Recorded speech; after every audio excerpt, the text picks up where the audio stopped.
You are watching the Job Scam Report. And I have to say that very carefully because I can say scan very easy. And I don't want to confuse shows or agendas, but this is the Scam Report where we talk about job scams, employment scams, and everything that's related. Today, I'm always Mark Anthony Dyson, your host of the Job Scam Report, which is only on Substack right now.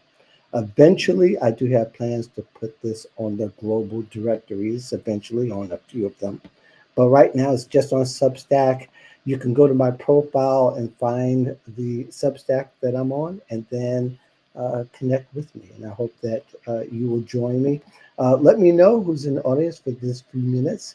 I will try to open it up for questions if we don't get too hot of a discussion. And I want to introduce my guest, Carrie Tomlinson. She's an Emmy Award news reporter focusing on cyber. That is her day job. And also, what she spends in her spare time is talking to groups about cyber attacks and the different ways that cyber attacks could affect your life, particularly what we're talking about today is deepfake videos and get a onset look on how it may affect the employment scam. But I'm going to use Carrie to kind of give us a framework of how these deepfake videos work. But I want to say hi to her first. How are you? Hello, lovely to be here. Thank you so Uh, much for having me. Well, thank you. And this month, you were telling me that you've done 45 talks just in October about Exactly. cyber Yeah, scams. And exactly. Trying to reach as many people as possible. yeah, I mean, I thought I was working hard, but I'm afraid that now I just have to go back with my tail tuck between my legs and get Oh, to more no, no. work. It's not a competition.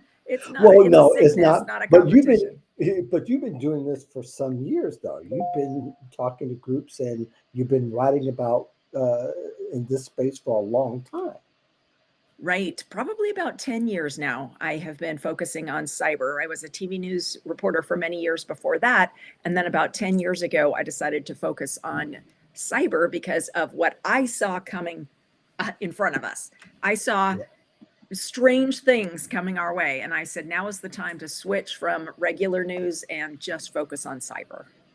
Right. And I've been reading and watching some of your videos, and I mean, I have a long way in as far as the passion is concerned, where you really live it out is what I guess you are now my avatar of the energy I want to bring to this.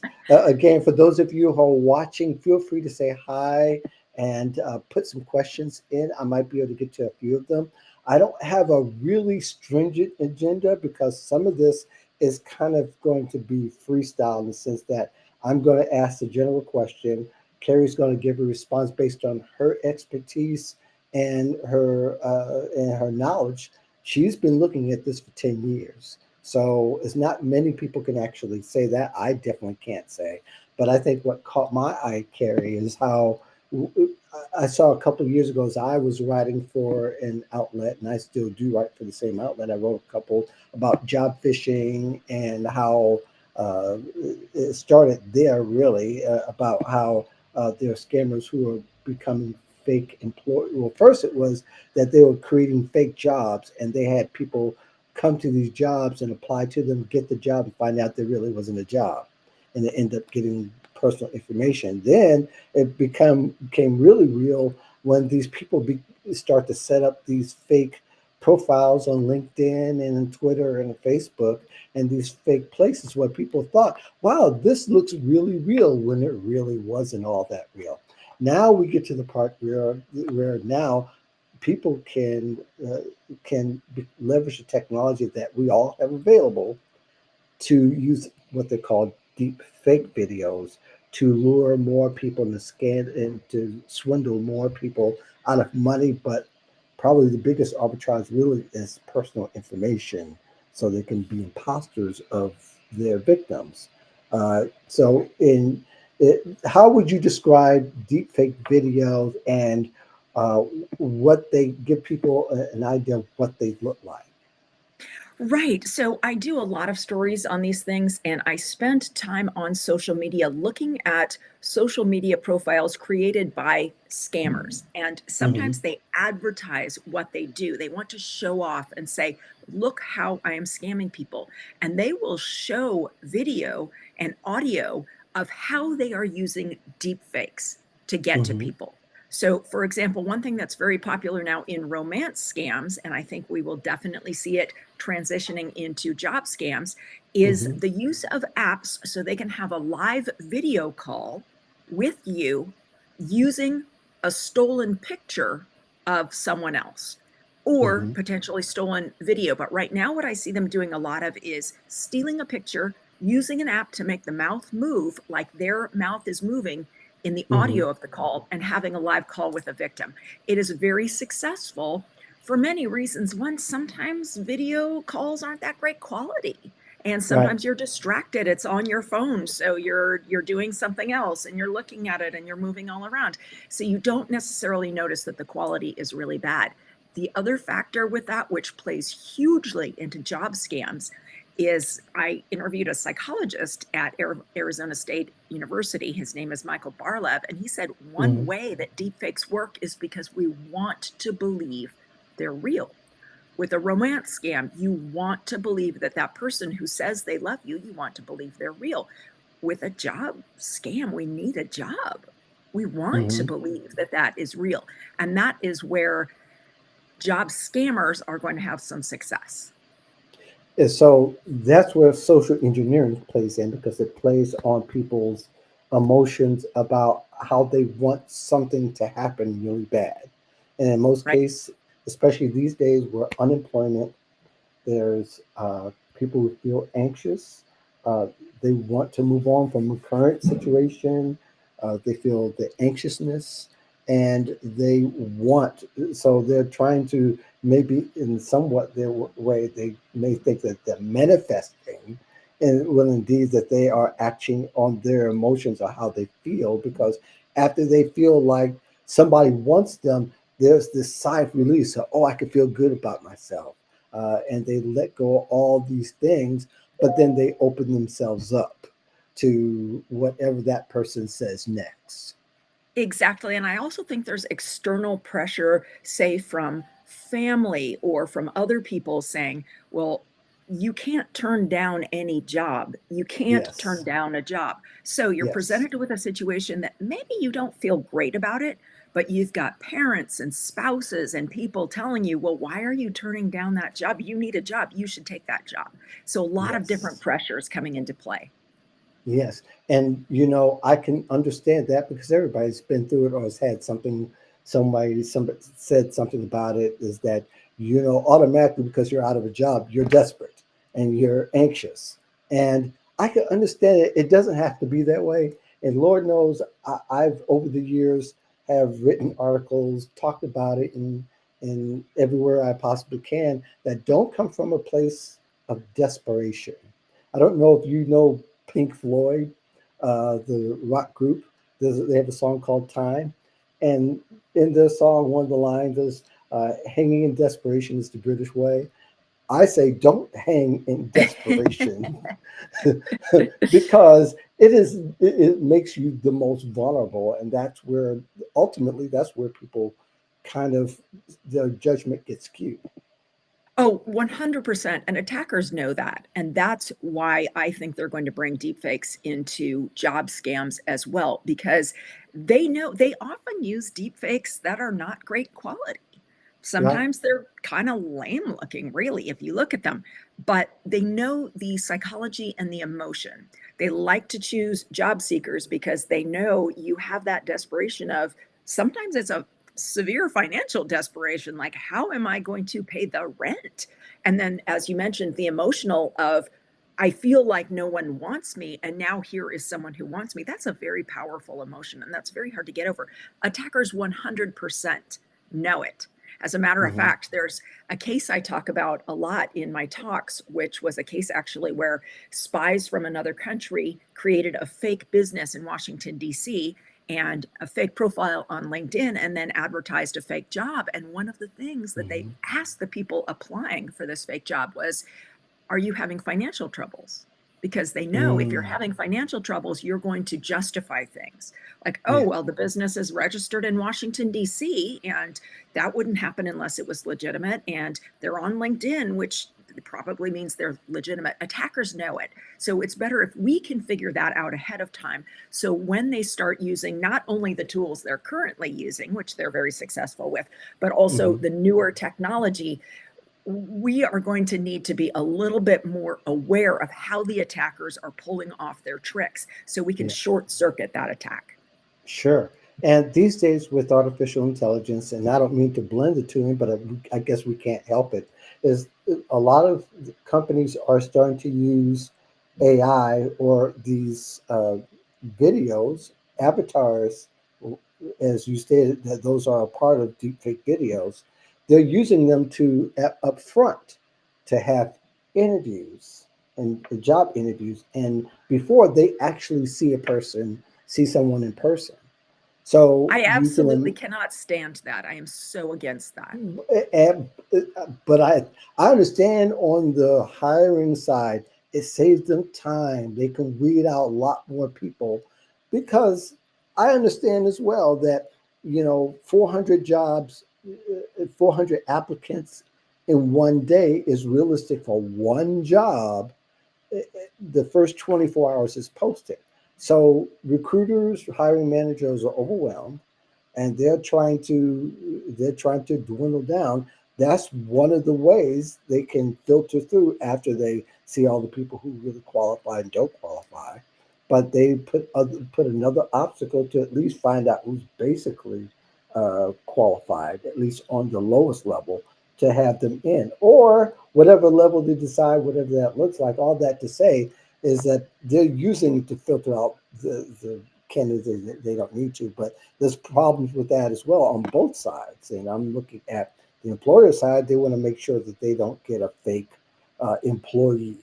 I get that part and I understand, but the other part is job seekers need to be much even more shrewd and making sure that they're not applying to a fake employer and that they notice the signs from the get-go. And that's where deep fake videos will come in. They their first one, if it's with a smaller company, they're looking. The smaller companies look for great bargains, right? So Right. they're going to hire somebody who's a fake employee, who's a fake vendor to do these things, and they're instead of helping them with the candidates, they're going to be swindling money.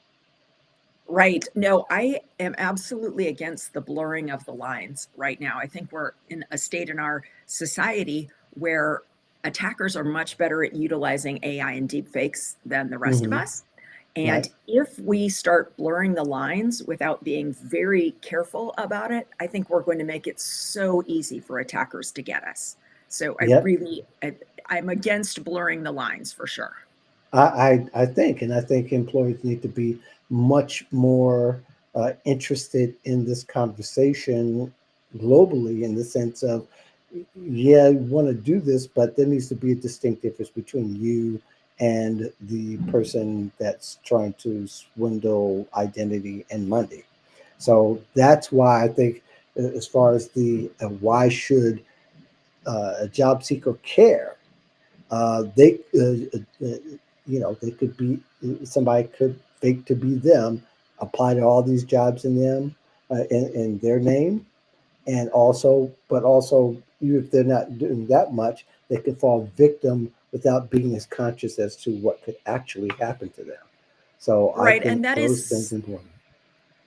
that is definitely happening, and we're just starting to hear of reports where they're using deep fakes in that regard. So what we do Hmm. know is that the US government has warned a number of times about fake workers from North Korea and other Hmm. countries uh, trying to get jobs and successfully getting jobs as remote workers, especially tech workers, and getting access to things. This was such a big problem that Hmm. the US started warning people about it back in 2022. Again in 23, there were some warnings about this happening.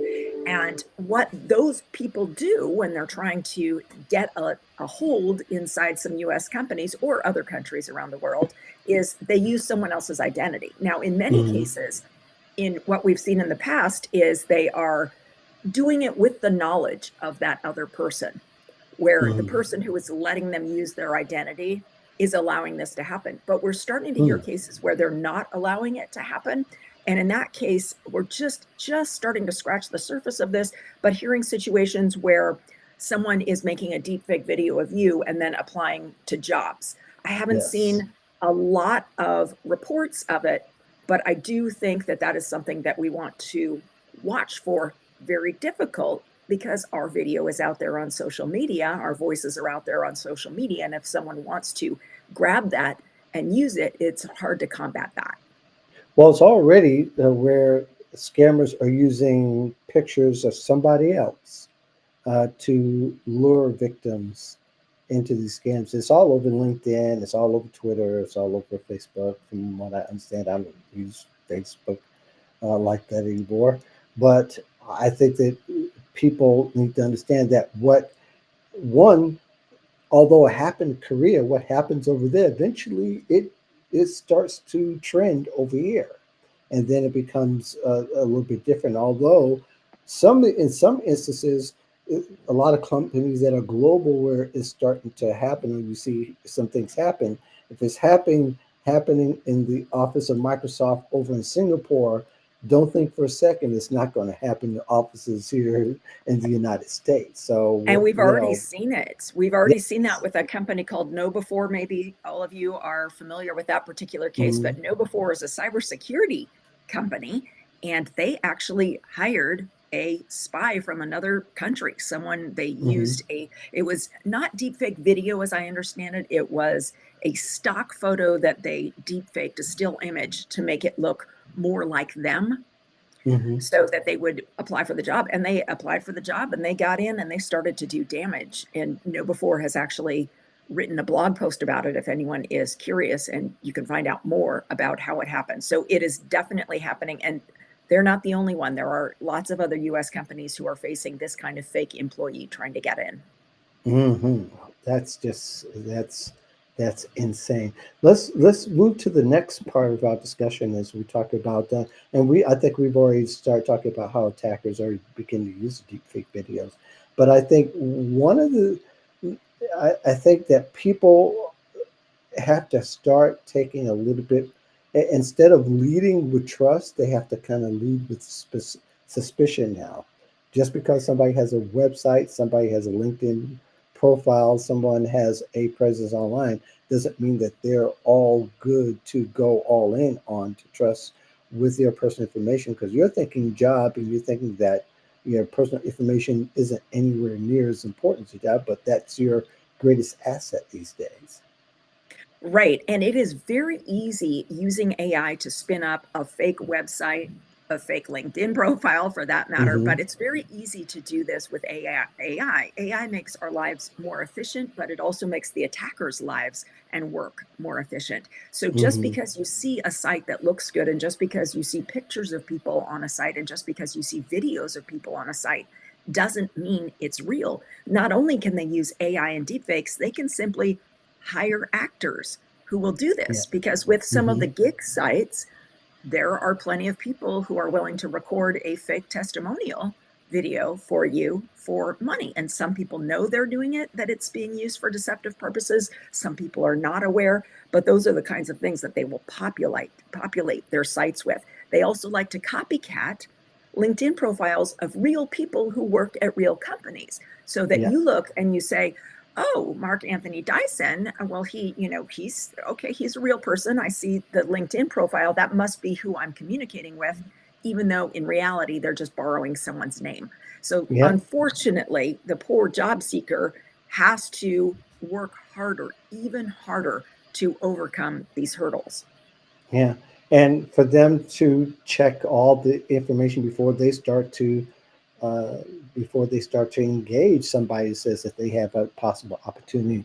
In fact, I'm to the point now where I would advise a lot of people, probably most, if not all, that if you find one anomaly in your research and looking for pictures or seeing something wrong with a video, even if it's on YouTube or even if it's on something that was made to look really polished and official, If there's something that's not right with the information, to disengage and abort the mission, so to speak, because the chances are that they're probably a scam. But that's not to say that there are employers that have scammy behavior that act like a scam, but they're real employers. And going back to our blurred line part of the conversation, that actually happens too, and it's in the best interest of employers to kind of set themselves apart even more so, not just more than this, much more than a marketing scheme.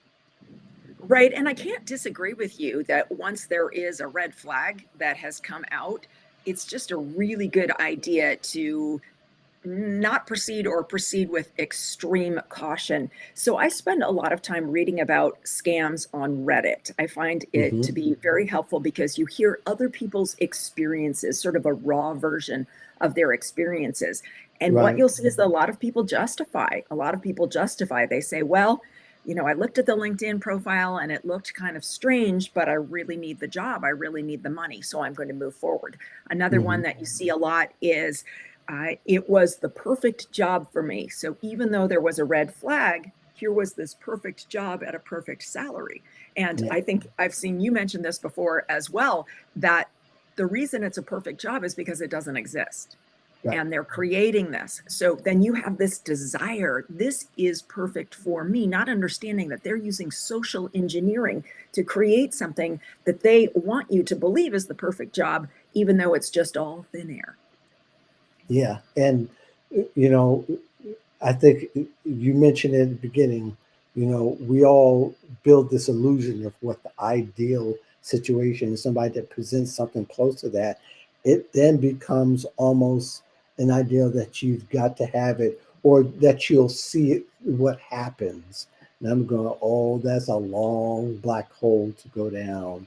And it's risky at this particular point because people have lost life savings and lost hundreds of thousands, even millions of dollars, because they're tracing after this illusion that that's something that just never existed because they only want it to exist. Right. And there are three things that I wanted to talk about as three major scams that I am seeing, which hopefully Okay. will illustrate why just checking and just being curious and going down that path, why they can Hmm. be problematic because the attackers want you to go down that path. And this is even Right. before they use deepfakes. And then I can talk a little bit later about how I think they will fold deepfakes into this. But there are Hmm. three major things that I'm seeing these fake job scammers doing. One of them that we've talked about is they want your personal information that they can use Yes. for things, but that can also include your bank account number and things like that. Hmm. They like to ask, "Oh, I need to make sure that we can do direct deposit for your bank. Can you give me the information on what kind of bank you use?" And that can Hmm. also segue into bank account information. So personal information is very, very valuable. The other thing they want to do, which I'm sure we've all heard of a lot, is where they want you to prepay for something. So you Hmm. may need to pay to get some equipment, say, for your job, and you pay the money. And of course, there is no job and there is no equipment. Another part of that is where they send you a fake check in order to cover the kind of equipment they say you're going to need. You take it to your bank and you deposit it, and then you withdraw the money to purchase the items. They try to get you to do it quickly. They try to set sort of an urgent feeling to this so that you'll do it quickly. And what will happen is that your bank will accept the check. And Hmm. even though they later find out it's going to be fake. So then they say, "I'm sorry, you must pay back the money." And you say, "Well, no, Right. it wasn't me. I'm a victim." And they say, "I'm sorry, you spent the money. You shouldn't have spent the money." So that's happening. And then the third thing, or maybe the fourth thing, depending on how we're looking at all of this, is Hmm. downloading malware onto your system. They like to download Yes. malware onto your system, and they often have you, like, you'll ask, "What is the salary?" or some other relevant information, and they will send you an attachment or a link that you click on that Hmm. will download the malware that can do all kinds of things. They love to do what they call info stealing malware, or what researchers call info stealing malware. And that's Hmm. generally where it looks for things like passwords to things like your bank account so they can transfer money out of your account. It can also log your keystrokes so it can watch your passwords. Sometimes it can actually get a live stream of the screen of your device so it can see what you're Mhm. doing.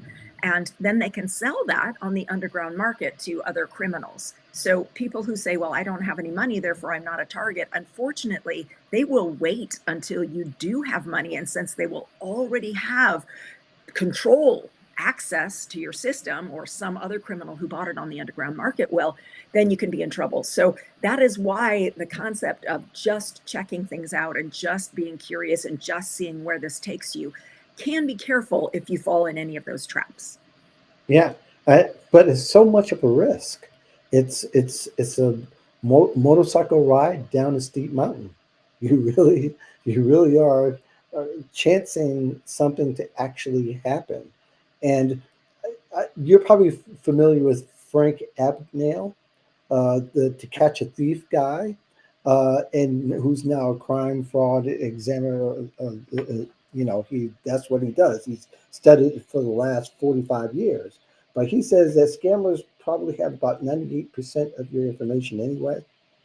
So for the fact that your bank accounts and your social security you make that accessible, along with some other information that sometimes people take for granted, like their birth dates, their wedding dates, their work anniversaries, even are somewhat questionable because they again you're giving them ammo to be you. So the more ammo they have, the more they can beat you in different settings.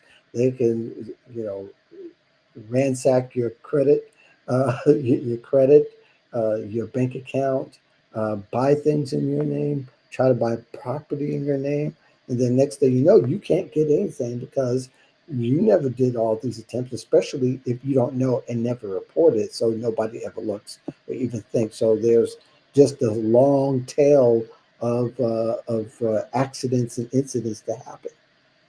That's true. And at some point, I would love for us to talk a little bit about solutions, because I don't want Yes, everyone to be that was next. disillusioned for the poor job seekers who may be listening to this and maybe saying, oh my gosh, it's hopeless. I do want to add the way I see deepfake video, the way I believe it is going to be used from my experience of seeing all this. Hmm.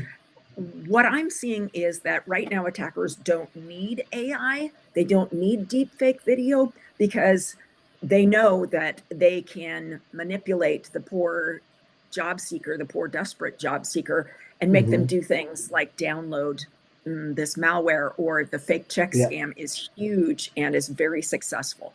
But attackers are innovative. They like to use AI. They think it's fun. They think it's more efficient. They think it makes them cool. So I can definitely see that they will fold it in this way.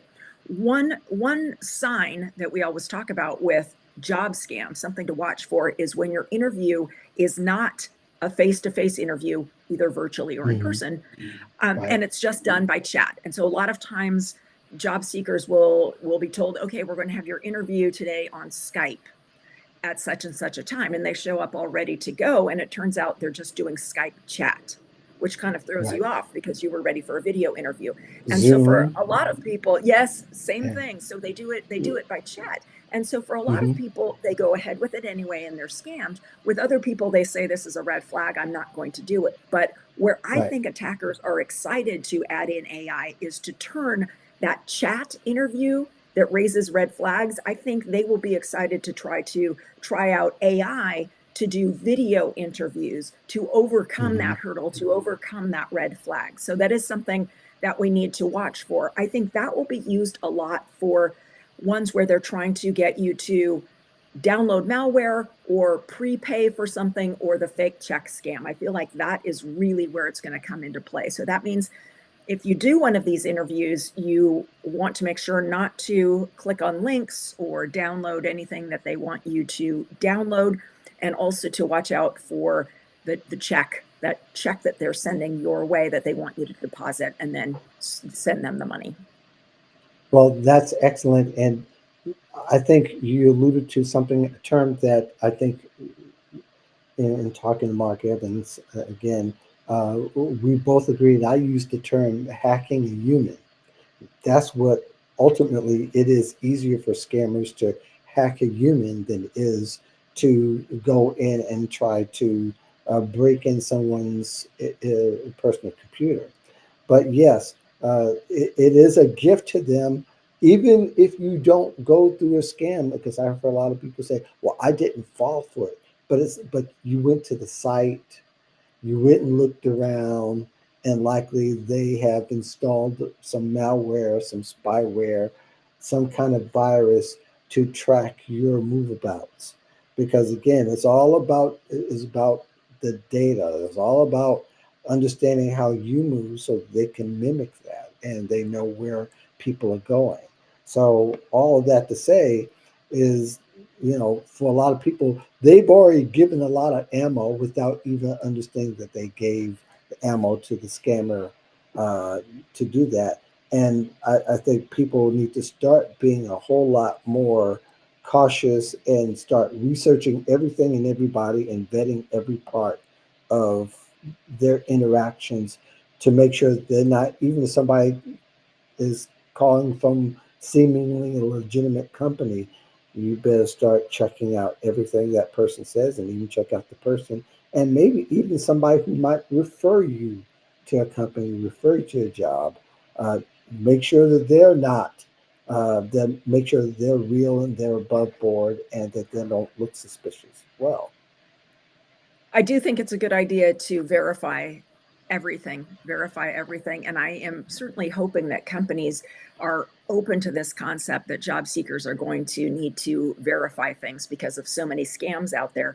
I do worry that companies, for example, if they are going to try using an AI avatar or make people submit videos to get a job, which I just find mhm, horrifying and awful. I am hoping that companies are going to think about what the job seekers need as well as what they need. Not yeah, always doesn't always happen with companies. They're often quite focused on their bottom yeah, line. But I yeah, do think that the system is broken.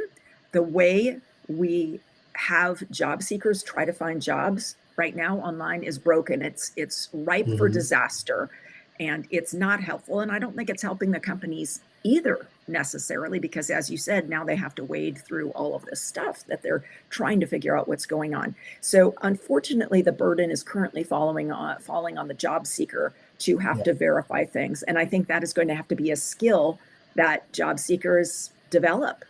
And who knows, maybe it will develop into an actual job as you develop those skills, which are valuable and are marketable. And especially if you I can explore see that. AI, which I encourage people to explore AI because we don't want the attackers to be the only ones who are good at using AI.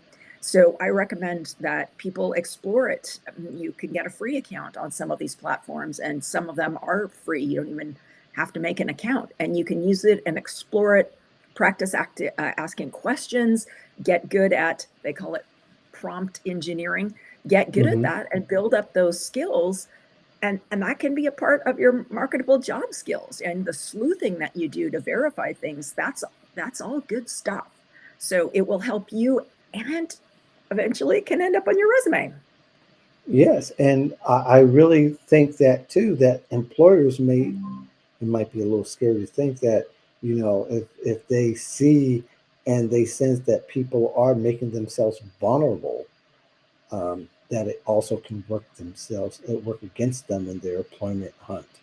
Only because if they're, one, people tend to uh, be too transparent on the social networks and telling their exploits.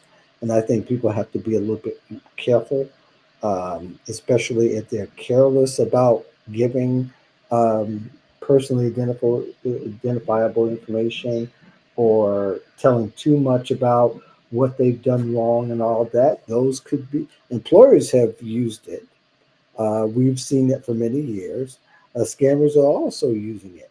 But if an employer is looking at it and say this person could put our company at risk because this person is a little reckless and giving a little bit too much information, and especially if you say, "Well, I've been scanned 3 or 4 times." Well, if you work cybersecurity, what does that say? But having said that, though, I will make the point that you know even people who work in cybersecurity have gotten scams because the scams have become so close to the real thing that that those lines are blurred, like we talked about. Right. What I tell people is there is a scam for everyone. So no matter what, Yeah. no matter how clever you think you are, there is a scam that will get through your defenses. And what I mean by that, I use that in a situation where people are derogatory about scam victims. And Right. they say, they're so stupid. I would never fall for that. And as a news reporter for decades, I hear this a lot. And Hmm. it's a survival response that people have, because if I can say, well, you're just stupid, then I don't have to worry about it and I don't have to stress about a scam. And that Right. is destructive in many ways. Number one, there's a scam for everyone. So if you say, oh, that person is stupid and I'm not, well, then you are just ignoring the fact that you could get scammed and you may not protect yourself. And it's also being negative toward victims who are other humans who, Hmm. well, you're going to end up in the same position as them. And do you want people to treat you like that? So there is a scam for everyone. So no matter how much checking you do, there will still always be the chance that someone could attack you successfully. So what I think we can do is we can reduce the chances. That's what we need to try to do, is reduce the Yes. chances of getting Minimize. scammed. Work toward that, and Hmm. that will take you a long way.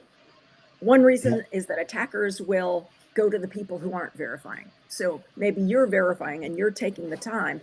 So an attacker is going to go, wow, okay, they're using multi-factor authentication, for example, on their accounts, that extra Hmm. login code that you get. They're using that. I'm going to try someone else who's not using that, Right. or things to that effect. So the more steps you take, the more energy you put into protecting yourself, the more likely you will not be a victim of a scam.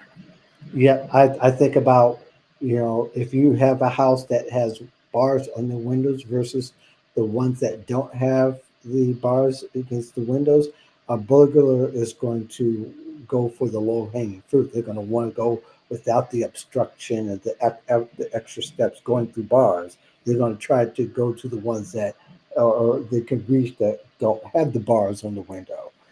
So I think in that kind of way, people need to think that again, these crimes are, you need to report those crimes because if somebody attempted to break in your house, you're going to report it.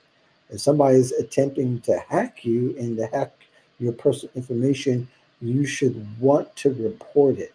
Are you finding that that reporting it, uh, is that faring well on a larger scale? Or is the government, the places where people report, or they're supposed to report cyber crimes, are they respondent successfully, or is it something that's still kind of in motion and improving, or is it not? Yeah, that's a great question. So the places in general where you report cybercrime, just so people know, are the Federal Trade Commission. And you can look up how to file a complaint with the FTC, or Federal Trade Commission, and Mm-hmm. look on where you can do that. And the other one is IC3, the Exactly. letter I, the letter C, and the number 3.gov. And that Mm-hmm. is the FBI. And those are the places that take complaints. So my understanding, last I checked, is they get something like 6 million complaints a year. So Mm-hmm. it would be physically impossible to actually respond to all of those complaints. So that's the hard part, is you need to file that complaint and let people know, because they aggregate and they prioritize and they do go after people, and they do successfully. They are able to be successful in some of these investigations. The hard part is that people feel like they're not getting any response, or, well, an FBI agent never called me. Well, how can they with 6 million complaints? How could you possibly? You can't do that. Right. So we as humans desire to get some sort of response about something that we've reported, and chances are we're not going to get that response. But I urge people to report, and I urge people to tell Mm-hmm. other people about it, because the more Mm-hmm. we share about it, the more we can be prepared. If we know that kind of scam is out there, we're more likely to be able to say, hey, wait a second, maybe that same thing is happening to me, so I need to be careful. Right. So even though You may not feel like you're getting a response. Maybe you report it to Facebook and they don't take the page down. Maybe you report it to LinkedIn and they don't take the page down. I say continue to report, continue to share the information because other people will share their information with you and that could save you one day. So as a community, let's try to raise that awareness and share information about what's happening. Excellent. Carrie, I do appreciate you spending some time with me. Probably, uh, we probably could have covered a whole lot more. I would love to eventually have you back Oh, on the sure. show and to catch up, and maybe if you have some breaking stuff that we could even hop on for a few minutes to talk about it. I'd love that. Uh, if people are interested more in what you do, and the reports you're writing and the reporting that you do, perhaps maybe they're able to attend some of the places where you speak and appear. How would they follow you? LinkedIn is probably the best place. LinkedIn is great and YouTube are great. So LinkedIn is Carrie Tomlinson, and then YouTube is Ampere News, AMPERE, like Ampere. It's a unit of electricity. Amperes is Hmm. sort of the foundation of our digital world. Ampere News. Excellent. Thank you so much for joining me here on the Job Scam Report. And for the rest of you, thank you very much for joining me. We're going to be back on Thursday with another panel with Jay Jones and Ashley Price Horton. And I'll have them comment on their interview. I may even try to play a clip or two from our conversation. So, a little ambitious, but I think that'll be something that people get a lot of value out of. And if any of you have some questions, still, even after looking at this, feel free to put that in the comments and we could try to get back to you by answering it because I know Carrie's on LinkedIn regularly. That's how we able to connect. And again, thank you all very much for joining us. Signing off, and you can actually find my channel on YouTube if you want to watch a replay, or stay right on LinkedIn where you can replay it